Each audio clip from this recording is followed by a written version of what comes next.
ವಿಜಯಪುರ ಜಿಲ್ಲೆಗೆ 371 ಆಗಲೇಬೇಕು.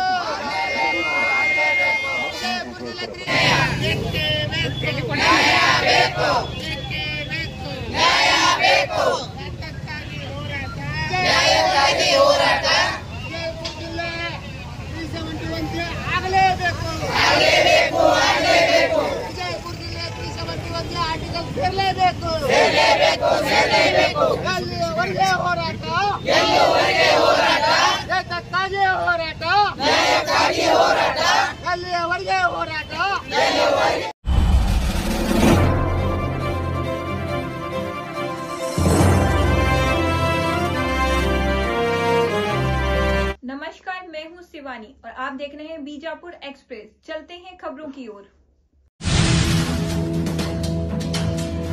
ನಾವು ವಿಜಯಪುರ ಜಿಲ್ಲೆಯನ್ನು 371 ಜೆ ವ್ಯಾಪ್ತಿಗೆ ಸೇರಿಸಬೇಕಂತ ವಿಷಯದಿಂದ ನಾವು ಇವತ್ತಿನ ದಿವಸ ಬಿಜಾಪುರ ಜಿಲ್ಲೆ ಜನರು ಕಡ್ಕೊಂಡ ಸಿದ್ದೇಶ್ವರ ದೇವಸ್ಥಾನದಿಂದ ಜಿಲ್ಲಾಧಿಕಾರಿ ಕಚೇರಿ ಒಳಗೆ ಪಾದಯಾತ್ರೆ ಮುಖಾಂತರ ಬಂದಿದ್ದೇವೆ.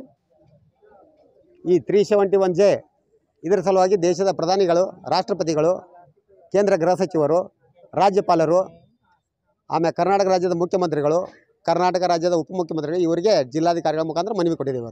ಡಿ ಸಿ ಅವ್ರ ಮುಖಾಂತರ ಈ 371 ಜೆ ನಾವು ಕಳೆದ 14 ವರ್ಷಗಳಿಂದ ನಾವು ಜಿಲ್ಲೆಯನ್ನು ವಂಚಿತ ಮಾಡಿದವರು ಯಾರಪ್ಪ ಅಂದರೆ ನಮ್ಮ ಜಿಲ್ಲೆಯ ರಾಜಕಾರಣಿಗಳು. ಹೆಂಗೆ ರಾಜಕಾರಣಿಗಳು ಇದು ಮಾಡ್ಯಾರಪ್ಪ ಅಂತಂದರೆ ಅವ್ರಿಗೆ ಎದಕ್ಕೆ ಬೇಕಾ ಅಷ್ಟು ಯೂಸ್ ಮಾಡ್ತಾರೆ, ನಮ್ಮನ್ನ ಉಳ್ಕಿದ್ದಕ್ಕೆ ಯೂಸ್ ಮಾಡೋದಿಲ್ಲ. ಅವ್ರಿಗೇನಾಗಬೇಕು, ಅವ್ರ ಶಿಕ್ಷಣ ಸಂಸ್ಥೆಗಳು ಇಂಪ್ರೂವ್ಮೆಂಟ್ ಆಗಬೇಕು, ದೊಡ್ಡ ದೊಡ್ಡವ್ರ ಮಕ್ಕಳಟ್ಟ ಅವರು ವಿದ್ಯಾಭ್ಯಾಸಕ್ಕೆ ಹೋಗ್ಬೇಕು, ಅವರಿಂದ ಡೊನೇಷನ್ ತೊಗೋಬೇಕು, ಇದು ಮಾಡಬೇಕು, ಸರ್ಕಾರಿ ಶಾಲೆಗಳನ್ನು ಇಂಪ್ರೂವ್ಮೆಂಟ್ ಮಾಡಬಾರ್ದು ಅನ್ನೋ ವಿಚಾರ ಅವ್ರದ್ದಿರ್ತದೆ. ಈ 371 ಜೆದಿಂದ ನಮ್ಮ ಜಿಲ್ಲೆಗೆ ಸಾಕಷ್ಟು ಅನುದಾನ ಬರುತ್ತೆ.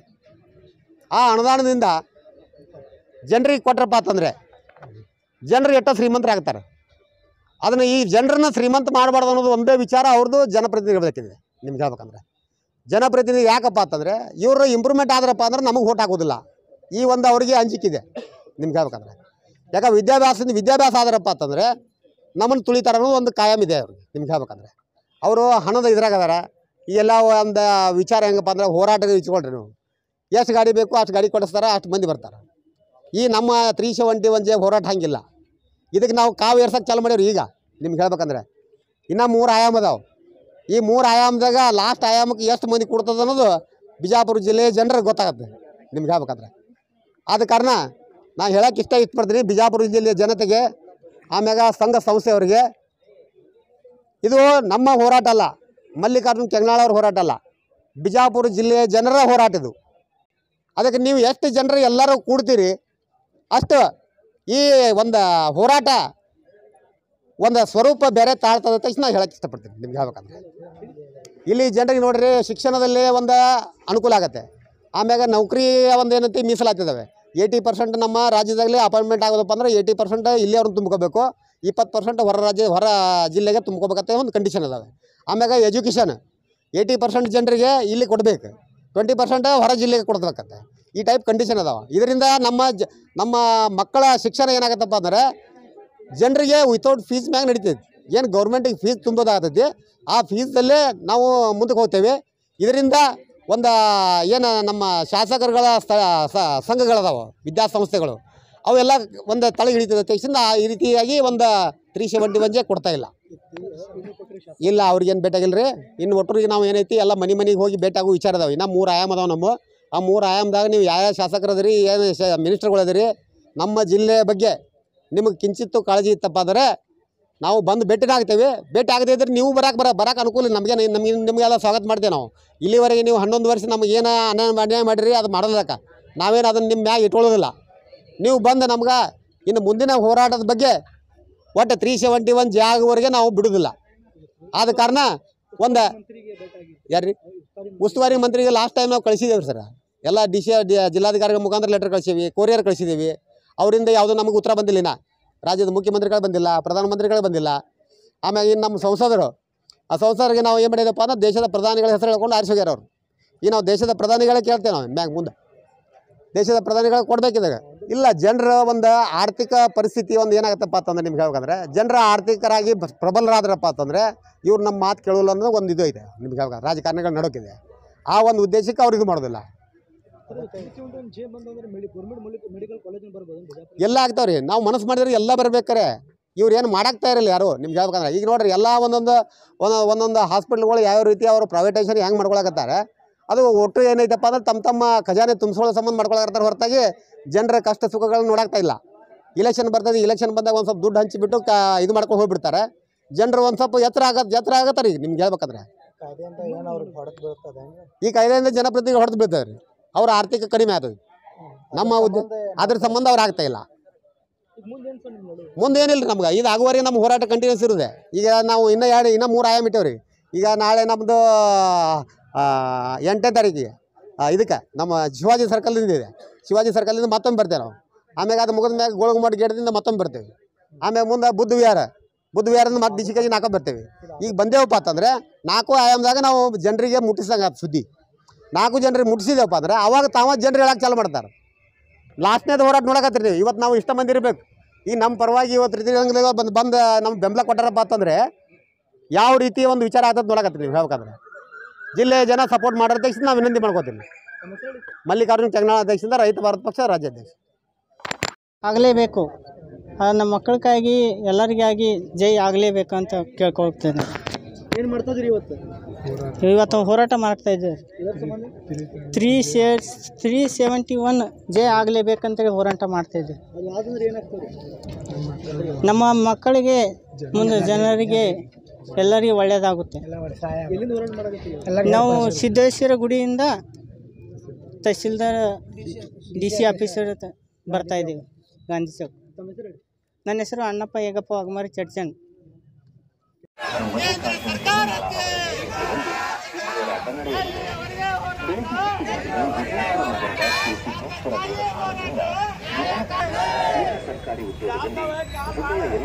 ಬಿಜಾಪುರ ಜಿಲ್ಲೆ 371 ವ್ಯಾಪ್ತಿಗೆ ಸೇರಲೇಬೇಕು. ಎಲ್ಲಿಯವರೆಗೆ ಹೋರಾಟ?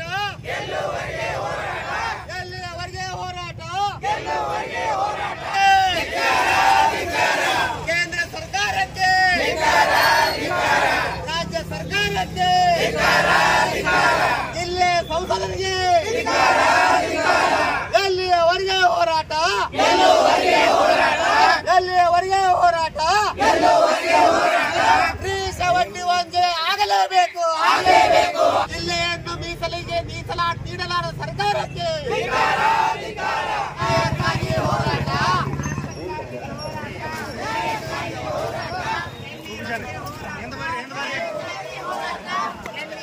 ಹೋರಾಟ. ಕೇಂದ್ರ ಸರ್ಕಾರಕ್ಕೆ, ರಾಜ್ಯ ಸರ್ಕಾರಕ್ಕೆ, ಜಿಲ್ಲೆ ಸಂಸದರಿಗೆ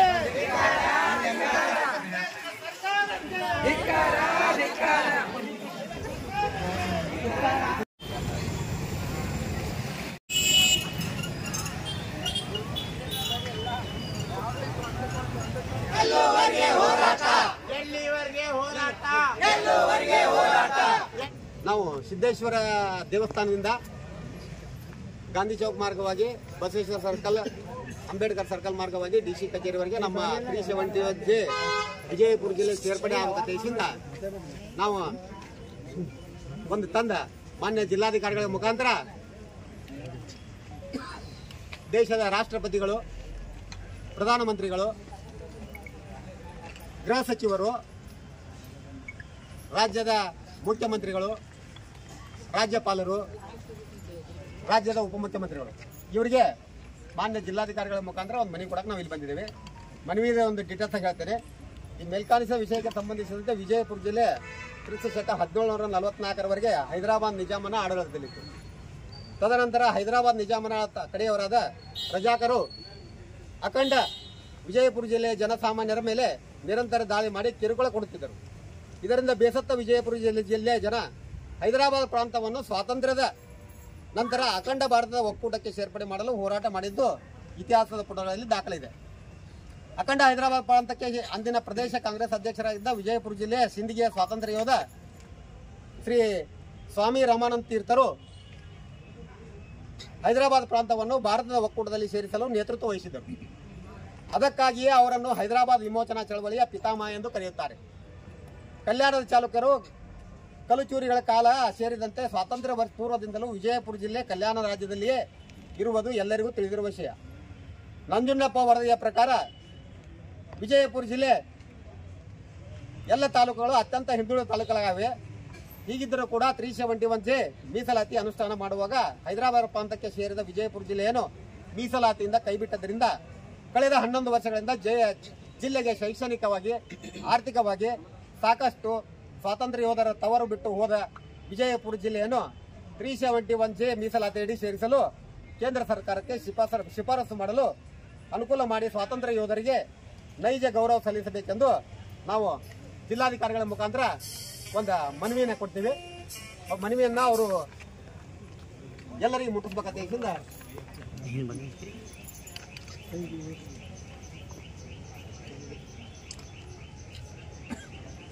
ಓಕೆ ಸರ್. ಇದ್ರ ಬಗ್ಗೆ ಸಾಹೇಬ್